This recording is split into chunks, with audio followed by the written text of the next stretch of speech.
Hi, my name is Emily Olson. I'm the editor of Exhibitor magazine, and I'm here with several members of Derse. We're here with Brett Haney, Chief Executive Officer, T.K. Komlovsky, VP of Client Strategy, and Ashlyn St. Hours, Senior Customer Experience Designer. Thank you all for being here with me today. Thank you for Thank you. having us. So one thing that I want to talk with you about is the wave of consolidation that we've seen recently in the events industry. What do you all think is driving that? Yeah, for me, it's an exciting time to be in the industry. Obviously, there's a lot of evolution happening. It's private equity investment is happening for multiple reasons. One, private equity is everywhere in today's world, so it's not just our industry that it's unique to. Two, I think in the digital world we live in-person events and being able to develop relationships with clients in person may be more valuable than ever. And I think the investment groups are seeing that. And then three, the future of live events, I think, has never been more robust and exciting to be in. So for all those reasons, we're seeing a wave of consolidation and investment right now. Um, what do you think that changes? How does it change the way programs are delivered? Yeah, I think that remains to be seen, right? Because this wave of investment from PE groups is still in its early stages. For me, a big benefit could be that it's going to push more investment and innovation in the industry, which I think will be a very good thing for exhibitors and programs. But that remains to be seen, and this will play out over a number of years, I believe. Okay. Now, what would you advise to an exhibitor who is navigating a more consolidated vendor landscape?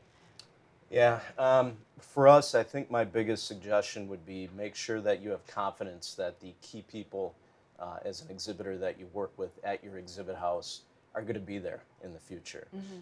You want dependability, stability, and you don't want a revolving door of people coming in and out. For me, I think our biggest, most valuable thing that we have is our people. So making sure as an exhibitor that the people are consistent and trusted that you work with, I think is key. Absolutely. Relationships are so important. And Yep. that's something that I'm curious about. As some of these smaller firms may be absorbed into larger organizations, what happens to those relationships? Is there a potential that there's less flexibility for some of the smaller exhibitors? Are they going to get lost in this transition? Yeah, I think there is a risk of that. It depends on the investment group and what their strategy is for who they're buying. I can say for Derse, on our behalf, we have bought several smaller exhibit companies in recent years. And our first approach is really to focus on the key people, the employees of the company that we're acquiring, and making sure that the cultures of the companies fit. And that's where we spend our initial time, and it's been a really big success for us. It's all about the people. Absolutely. And speaking of that, you talked about the importance of live face-to-face events Yep. growing. I I think that AI is driving some of that. Do you agree, and can you speak to that? Yeah, I do. I agree completely. I think AI, it's going to be interesting how it disrupts our industry. I don't think it'll be quite as disruptive for our industry as maybe some others. But people don't want to just stare at a screen. People don't want to just go to Google or ChatGPT. They want to have interactions with one another. And that's why I'm so bullish on what we do in the future of the events industry. Yeah, yeah, absolutely. Interactions are so important. And that kind of leads me into talking about ROI a little bit, because I know that's one of the things that people are measuring when they're on a show floor. And its importance is growing. I wonder if your clients are being asked to justify things that they haven't been asked to justify in the past. Yes, I think we're hearing more from our customers about the need to understand their impact overall. If we think about events as a whole and the allocation of budget that is provided to those events and the nature of ROI, it implies that there's a return. And our ability to reflect that return on a growth strategy for the organization is critical. So yes, we're seeing an uptick in that and much more interest in understanding how to do that. Okay. Um, I wonder sometimes what internal conversations are for exhibitors. Are they trying to figure out what they should measure, what matters, what metrics they should put their focus on, and how do you help them through those Sure. decisions? Yeah, I think historically, what we've seen is that events have been considered a cost center, and more companies are beginning to understand that they're a growth driver. And because of that, the key is to understand what the objectives are for the event and how they ladder up to the larger objectives of the organization. And when we shift our focus towards how do we attribute to the sales cycle, how do we attribute to the pipeline, that starts to change the conversation about how the event, is viewed inside of the organization and its role as part of the larger sales and marketing engine. And do you find that your clients are having to defend their programs internally to justify the spend? I actually think it's moved away from defense and a Okay. lot more about defining and claiming their attribution to growth. And when they change and the lens shifts over to, I'm actually part of the growth engine, and this is how our program is optimized to support that engine, that's when they start having better conversations with their leadership. Okay, all right. One of the things that concerns me as we're talking more about numbers is losing the magic of events, focusing so much on the spreadsheets that we don't think about the serendipity, the experience, the relationships. Is that a concern for you at all? You want to take that one? I think that there's measurement behind magic, and everything can be measured.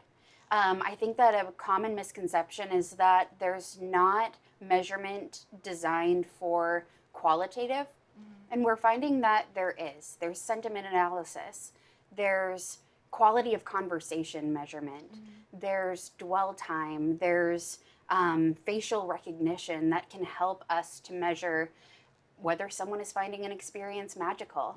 And so those tools exist. They are designed to empower teams to justify the spend on experience and on making sure that we are delivering magic. That's interesting. How do you quantify the quality of a conversation? Yeah, so there's kind of behavior and observational techniques to measure such things. But there's also the kind of desired effect measure, where if an experience is designed to do a particular thing, and there's an action at the end of that engagement, and we want someone to have their perception changed in a particular way, the quality of the conversation is defining whether that perception shift happened in the intended way, whether the experience achieved what it was supposed to. So when someone is asking questions, when someone is sharing their story, when someone is committing to a follow-up, those are the desired metrics of conversation. Okay. I imagine there has to be a lot of booth staff training involved in that as well to make sure that perception shift happens. Absolutely. Yeah, the choreography and the booth staff training and the scripting to make it all feel choreographed. It's almost kind of the Disney effect, if you will, of magic, where everything is meticulously designed behind the scenes to make it feel frictionless and flawless and seamless, personalized for the attendees who are experiencing it. That's incredible. So much effort goes on behind the scenes that you don't see. Someone once referred to this as trade show elves, things that just happen. And I want to talk more about experiential, but before we do, we've talked about all the data collected at events like these. And I know exhibitors are so busy, they might be going from one show to the next. Once they've collected all that data, what do you advise them to do with it? Sure. I think having a centralized repository of how you think about your data is the sort of back-end operational table stakes. It's important to understand the data that's coming in and why you're gathering it. I think often the data can become overwhelming because it's not directed at an objective, and it's not consistently collected, and it's not consistently reported on. And so I think when you think about setting up a measurement program, many teams, the first thing they think of are what are the tools that are available to me to measure? And I would offer that the more important question is what do I need to understand from this interaction? And let's map a tool that can capture that, or tools, so that I can evaluate that effectiveness. So I think just turning the attention back towards what are our objectives, how do they ladder up to the larger objectives of the sales and marketing efforts that are happening in the organization, and then how does data inform a moment today where we might need to make a shift today, but also a longer term horizon about how is a program actually performing over time, and what impact is it having as we move across the spectrum of a year. Because what we want to see is that the ladder, the teeter-totter, if you will, we want that effectiveness to go up and to the right. We want that chart to move up and to the right. And so when we watch over time, we can begin to see that. And I think when you only measure in a silo, when you only measure one event or maybe your top 4 events, you're catching a lot of noise and you miss the trend. How do you filter out that noise? You measure consistently, Yeah. and you measure over time. Okay. All right. Excellent. Something I heard yesterday that I thought was interesting was someone was talking about communicating data internally and how you might change your approach to communicating with different people in the C-suite who have different roles. You might share that data differently, one way with the CFO and differently with the CMO. Do you find your clients doing that, or do you advise them to do that? I think it's incredibly smart. ROI is a very wide term, and underneath that sits stakeholders who all affect and have a lens with which they view ROI. And when you bring forward evidence of your participation in an effective campaign, they evaluate it through the lens with which they understand ROI. And depending upon where they are in the organization, imagine the difference between a CEO and how they think about growth and revenue and pipeline, and perhaps someone who maybe works on the finance side who's concerned about the cost of capital and how that might affect where their investment goes. They think about those things differently. And so when you deliver the data in a way that it's reflective of their worldview, it's much more meaningful. Yeah. And, you know, speaking of making things meaningful, I do want to get back more into the magic of trade shows and why we're all here and the experiential aspects of it, you know, because everyone is talking about experiential as there's more AI and as people are prioritizing face-to-face experiences. How do you know an experiential element of an environment is actually working? Yeah, if we think about that question from a measurement perspective, there are, of course, quantitative data points that we can look at. We can look at number of badge scans, dwell time, number of asset downloads. And there are also qualitative indicators that something is working. And that would be things like the sentiment analysis, the conversational effectiveness. But really, the question boils down to, is it doing what it was designed to do? And that is the most important measure of effectiveness when it comes to experiential. There's a desired behavior shift and perception shift. And so whatever it was that the client and the team decided was the most effective behavior shift, that's what we're looking for. Did more people come into the space? Did they stay for longer? Did they ask those questions? Did they commit to that follow-up? And when we consider that and whether it kind of checks the boxes of perception and behavior changing tangibly, that is how we know that it has worked and kind of achieved that, the goal of the magic. Okay. All right. Wonderful. You know, when we talk about dwell time, I think that's such an interesting metric, and maybe that goes back to filtering out some of the noise through consistent measurement. I mean, what do you do with a jet-lagged attendee who dozes off in your chair? Yeah, I think that a space can be full and not necessarily be effective. And so to that point, sometimes designing for certain behaviors or certain kind of journey mapping to mitigate the risk of such things, of people dwelling who aren't really engaging, or there are other types of behaviors that people can come into a space and engage with the thing, but not really take away the desired effects of it. And that's something that is designed carefully in the upfront, in the kind of creative development process of an experience. Okay. Now, of course, everybody wants experiential.